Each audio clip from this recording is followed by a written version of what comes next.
Today's story is found in the book of Exodus. The context of our story is that the Israelites have finally been released from their captivity and slavery in the land of Egypt. God has gone up against Pharaoh of Egypt, insisting that Pharaoh let the Israelites go, and finally, Pharaoh gives in. During the night, Pharaoh summoned Moses and Aaron and said, "Up, leave my people, you and the Israelites. Go, worship the Lord as you have requested. Take your flocks and herds as you have said, and go." Verse 40. Now the length of time the Israelite people lived in Egypt was 430 years. At the end of the 430 years, to the very day, all the Lord's divisions left Egypt. This is a truly remarkable day and a momentous event.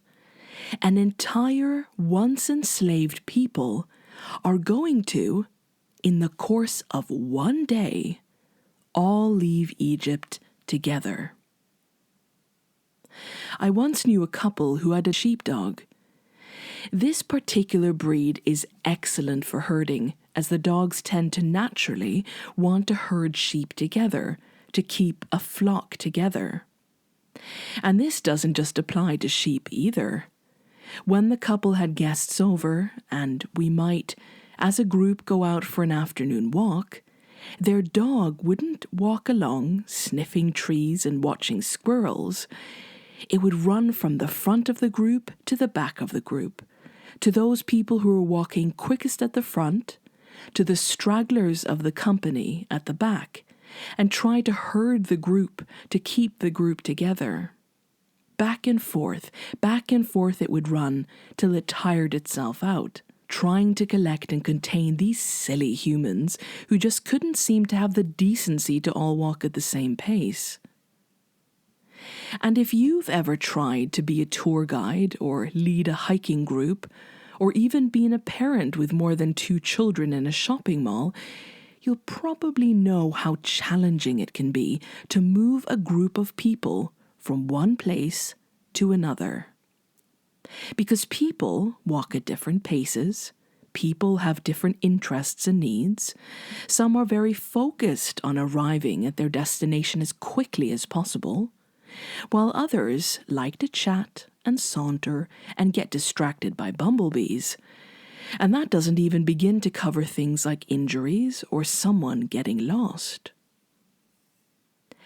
Let us now consider the logistical challenge ahead of the Israelites. Yes, they've been released from Egypt, and they may leave, but firstly, they know limited information about how they're going to get there. They don't just have a road map or a sat-nav to follow. God has said He's bringing them into the wilderness to worship Him, and beyond that, to the land of Canaan. Secondly, this isn't a group of 10 people, or even 50.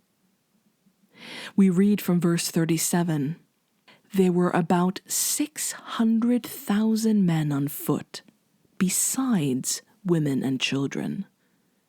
Many other people went up with them, and also large droves of livestock, both flocks and herds."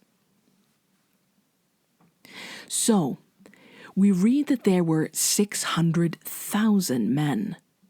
Let's double that to include the women, so that's 1,200,000 adults. And then let's be conservative and say that half those couples have 2 children each. That brings us to a total of 1.8 million people. And verse 38 stated that many other people went with them too. So it appears that the other people are departing with the Israelites from Egypt, many other people. And then on top of that, it also says they brought large droves of livestock, flocks, and herds. So that's 1.8 million people plus and then flocks and herds. And most of us probably know that animals don't always go where you lead them easily. Imagine the chaos. Imagine the noise. Every family has belongings. Traveling like that doesn't move quickly. It doesn't go according to plan. How are the Israelites going to be led from Egypt to the Sinai desert? How are you going to communicate with everyone? How are you going to keep everyone in a group? What happens when a carriage wheel breaks? Are you going to stop the movement of 1.8 million people at the drop of a hat to wait for that wheel to be mended? And then we have further complications, stopping for lunch. Verse 39. With the dough the Israelites had brought from Egypt, they baked loaves of unleavened bread. The dough was without yeast because they had been driven out of Egypt and did not have time to prepare food for themselves. So, now 1.8 million people are stopping to bake breakfast too. We might be starting to get a small glimpse of the enormity of the challenge ahead. How to travel as a group of millions with all these complications. And we might be starting to think, how are the people ever going to get there? Despite this question, we read in verse 51, "And on that very day, the Lord brought the Israelites out of Egypt by their divisions." How is God going to do this? How are they going to be led to where they're going? Is Moses going to run like an exhausted sheepdog from the front of the group to the back? Well, we find our answer in chapter 13, verse 21. By day the Lord went ahead of them in a pillar of cloud to guide them on their way, and by night in a pillar of fire to give them light, so that they could travel by day or night. Neither the pillar of cloud by day nor the pillar of fire by night left its place in front of the people. So, it appears it's not Moses leading the way. The Lord in the form of a pillar of cloud by day and a pillar of fire by night at the front of the Israelites. And the text tells us this pillar never leaves its place in front of the people. God Himself is going to be leading the way. Well, He leads them out of Egypt, and here is the route they take. Chapter 12, verse 37. The Israelites journeyed from Ramses. This is one of the great Egyptian cities that they as slaves built for Pharaoh. The Israelites journeyed from Ramses to Succoth. As we can see here on the map, at Succoth they encamp and bake their bread. Chapter 13, verse 20, we're told they leave Succoth, and after leaving Succoth, they camped at Etham on the edge of the desert. Now, if you know the geography of this part of the world, you might have noticed something, and that is that there's a shorter way to the Sinai desert. There's a quicker route to where the people are going. So why is God leading them via the scenic route? Is the pillar of cloud and fire lost? Verse 17. When Pharaoh let the people go, God did not lead them on the road through the Philistine country, though that was shorter. For God said, if they face war, they might change their minds and return to Egypt. So God led the people around by the desert road towards the Red Sea. The Israelites went up out of Egypt ready for battle. So we're told here that God, instead of leading the Israelites through what was then Philistine country, avoided that area and took a longer route to avoid it. And the reason he does this is expressed by him saying, if the people now face war, if the people now face a battle, if they run into Philistines who don't want them tracing across their borders and they have to fight, the people might change their minds and return to Egypt. A battle now may cause them to lose their will to move forward. It might frighten them, put them off, and leave them running back to slavery. And then, quite interestingly, the very next sentence said, the Israelites went up out of Egypt ready for battle. Is this a discrepancy in the text? It appears that God knows something about the Israelites that they don't know about themselves. They march forward thinking, we're ready for battle. But God says, no, you're really not. You are not ready for battle. We're going to take a route so we completely avoid the chance of that. And so they instead take a desert road towards the Red Sea. And at this point, we're also told this detail in verse 19. Moses took the bones of Joseph with him, because Joseph had made the Israelites swear an oath. He had said, God will surely come to your aid, and then you must carry my bones up with me from this place. This is a bit of an odd baggage to bring along. Joseph, an ancestor of the Israelites who died in Egypt, looked forward to the day when God would deliver his people and bring them up out of that place, and in anticipation of that event, asked his fellow Israelites to promise that they would move his remains, take it with them, and bury him in the land promised to his forefather Abraham. Chapter 14, verses 1, 2, and 4. Then the Lord said to Moses, tell the Israelites to turn back and encamp near Pi-hahiroth, between Migdol and the sea. They are to encamp by the sea directly opposite Baal-zephon. So the Israelites did this. Verse 5. When the king of Egypt was told that the people had fled, Pharaoh and his officials changed their minds about them and said, what have we done? We have let the Israelites go and have lost their services. So he had his chariot made ready and took his army with him. He took 600 of the best chariots, along with all the other chariots of Egypt, with officers over all of them. The Egyptians, all Pharaoh's horses and chariots, horsemen and troops, pursued the Israelites and overtook them as they camped by the sea near Pi-hahiroth, opposite Baal-zephon.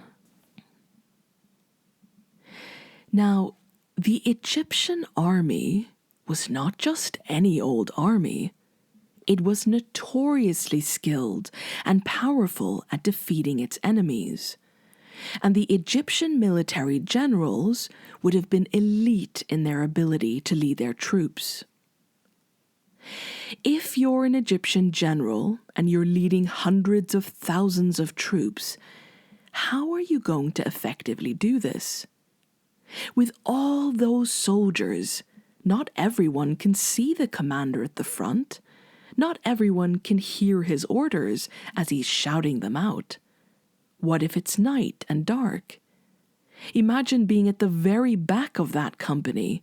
Perhaps you're wounded, maybe you're tired. Well, the Egyptian army solved this problem with the use of something called meshal. These were cressets, an iron vessel on top of a pole.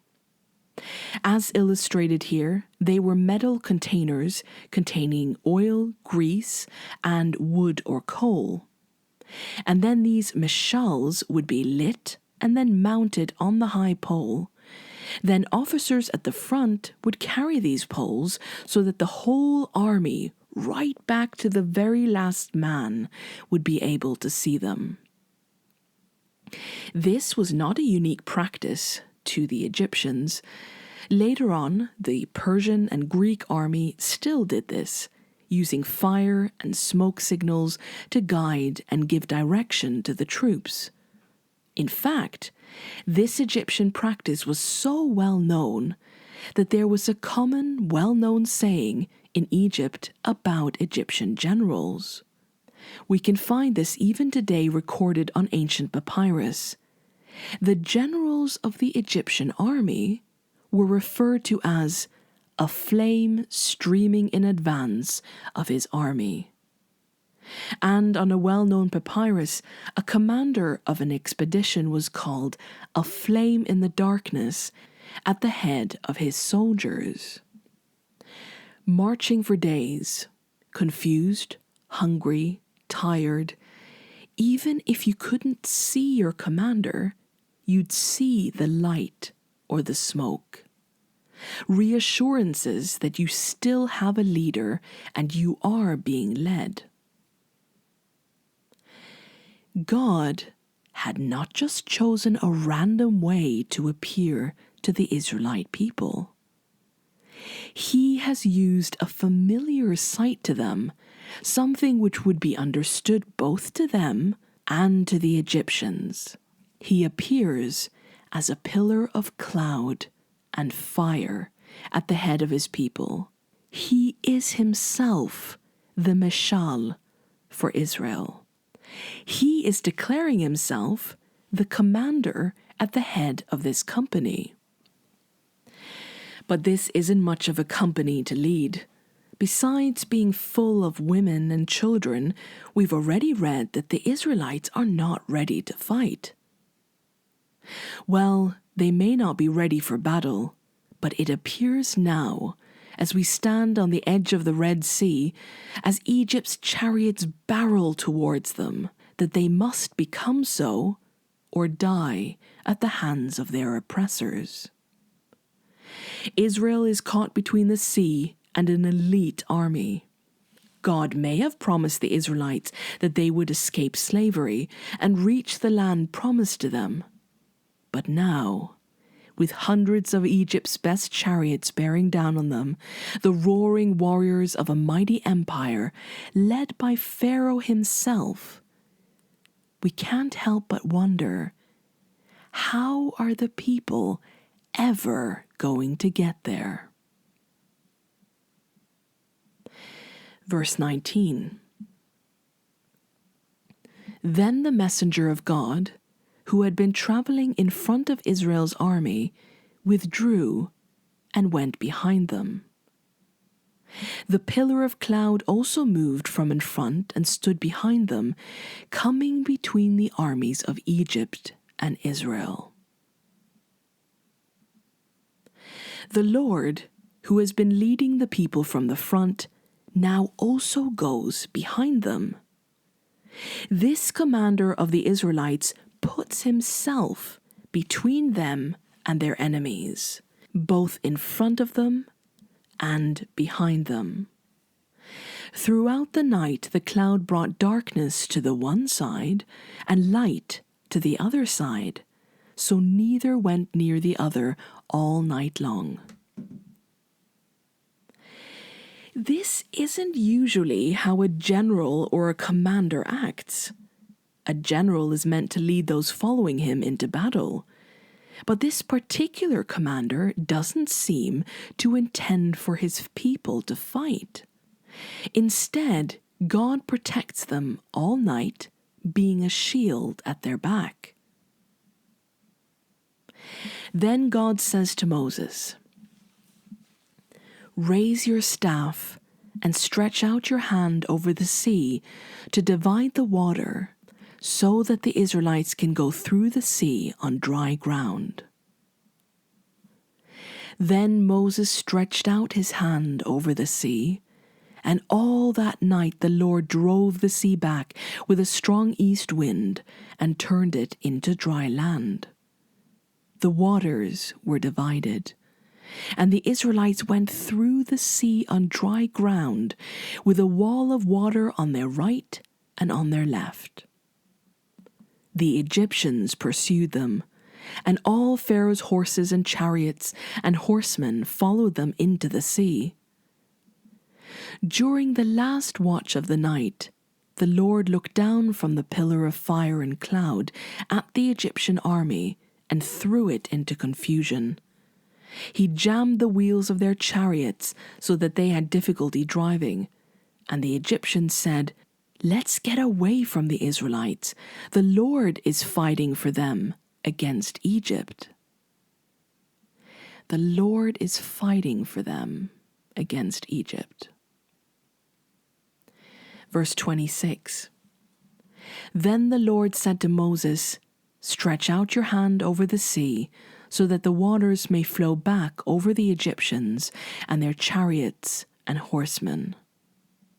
Moses stretched out his hand over the sea, and at daybreak the sea went back to its place. The Egyptians were fleeing towards it, and the Lord swept them into the sea. But the Israelites went through the sea on dry ground, with a wall of water on their right and on their left. That day, the Lord saved Israel from the hands of the Egyptians. Years later, David would write about this event in Psalm 77. "Your way was through the sea, your path through the mighty waters, yet your footprints were unseen. You led your people like a flock by the hand of Moses and Aaron." God, in this story, fights for the people, and he leads them through the waters. And from the far shore of the Red Sea, he continues to lead them all the way to Mount Sinai, where they arrive 50 days after the day they left Egypt. Every step of the way, 24 hours a day, 7 days a week, the pillar, God himself, never leaves them. Now, God has appeared in other forms throughout the biblical story. Not long ago, he appeared in the form of a burning bush to Moses. So why is he appearing now as this pillar of cloud and fire? Well, we have already mentioned how he's utilizing a familiar military concept, something which the people could understand and relate to, thus sending the message that he takes on himself the role as their leader and their commander. But there's a second layer to this, and it's a rather obvious one, though perhaps easy to miss. The Israelites are traveling through a desert. Deserts get very hot during the day and then tend to get very dark and very cold at night, far away from any other light sources, and the temperatures plunge. The people traveling would have faced very difficult traveling conditions, over stark and parched terrain, and also having to contend with violently fluctuating temperatures, scorching in daylight hours and freezing at night. God could have appeared to the Israelites in the form of a road map, a sword, or a floating hand in the air. But the God who is leading them, traveling at the head of them, appears as a cloud during the day and fire at night, meaning he was shade and cool for them at day, and light and heat in the night. God's very presence serves to fulfill their practical needs on their journey. A third function of the pillar of cloud and fire is described in both Exodus 40 and Numbers 9. In all the travels of the Israelites, whenever the cloud lifted, they would set out. But if the cloud did not lift, they did not set out until the day it lifted. So the cloud of the Lord was over the tabernacle by day, and fire was in the cloud by night, in the sight of all the Israelites during all their travels. And this is echoed in Numbers 9. Whenever the cloud lifted from above the tent, the Israelites set out. Wherever the cloud settled, the Israelites encamped. At the Lord's command, the Israelites set out, and at his command they encamped. As long as the cloud stayed, they remained in camp. When the cloud remained a long time, the Israelites obeyed the Lord's order and did not set out. Sometimes the cloud was over the tabernacle only a few days. At the Lord's command they would encamp, and then at his command they would set out. Sometimes the cloud stayed only from evening till morning, and when it lifted in the morning they set out. Whether by day or by night, whenever the cloud lifted, they set out. Whether the cloud stayed over the tabernacle for 2 days, or a month, or a year, the Israelites would remain in camp and not set out, but when it lifted, they would set out. At the Lord's command they encamped, and at the Lord's command they set out. So this passage in Exodus and Numbers, particularly Numbers, sort of is hammering in the fact, repeating it again and again. And the fact is that the pillar of cloud and fire, God himself, is the one deciding whether the Israelites set off or stop. He decides when they go, how far they go, when they rest, and when they set up camp. God has been the one telling them when to move and stop ever since they left Egypt. Now, what are the implications of this? Well, as we've said, if you're moving a large group of people, they all have varying paces. They will have a variety of needs. In a group of people, in this case millions of people, what sort of delays and complications might we find? Well, firstly, there's the elderly. Not everyone in those millions would be young, spry people. There would be pregnant women who might not be able to walk as fast or as far as some. There would be sick people having illnesses of various kinds. There might well be malnourished people among them, low in energy from years of mistreatment in Egypt. There are children. They get tired, they need rest, they need to sleep. There are those with various disabilities, missing a limb, the blind, those with long-term illnesses, physical injuries. And when you take into account how many of these type of so-called complications might arise, you might scratch your head and end up thinking, I know God has promised to lead the Israelites to a better place, but how are the people ever going to get there?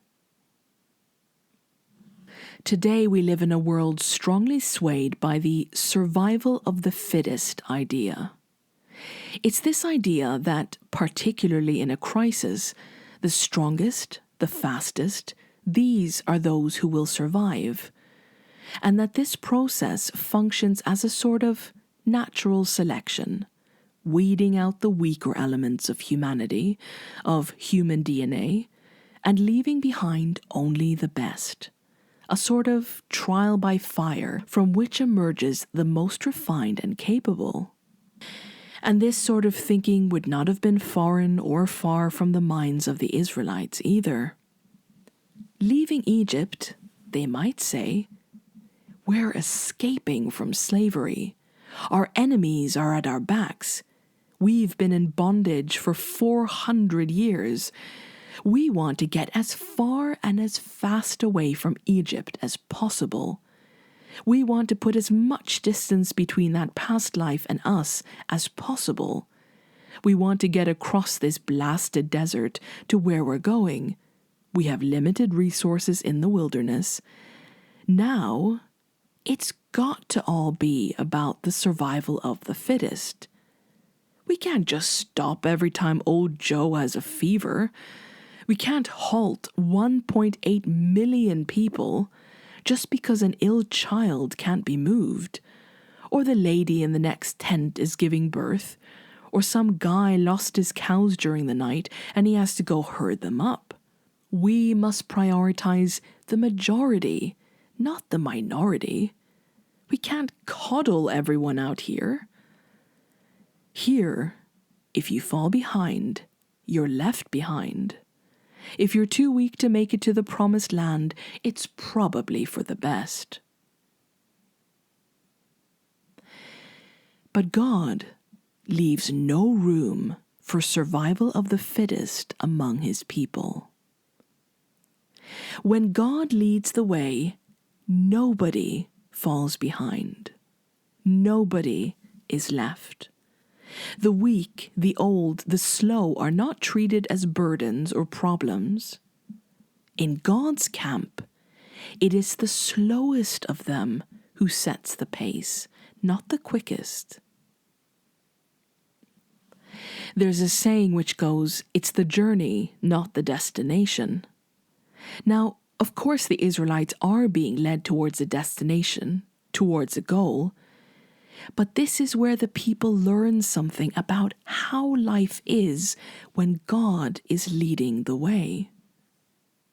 When God leads the way, the journey with God tells us as much about him as the destination does.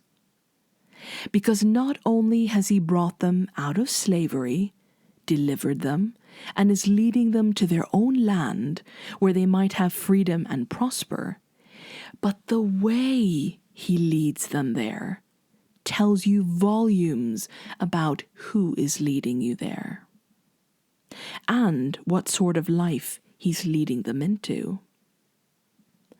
The way God leads the Israelites in the pillar of cloud and fire speaks loud and clear about the sort of leader he is.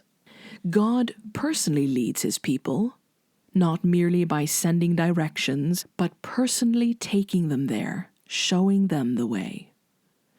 He makes sure that everyone in the camp can see him, even those at the very back can see him leading.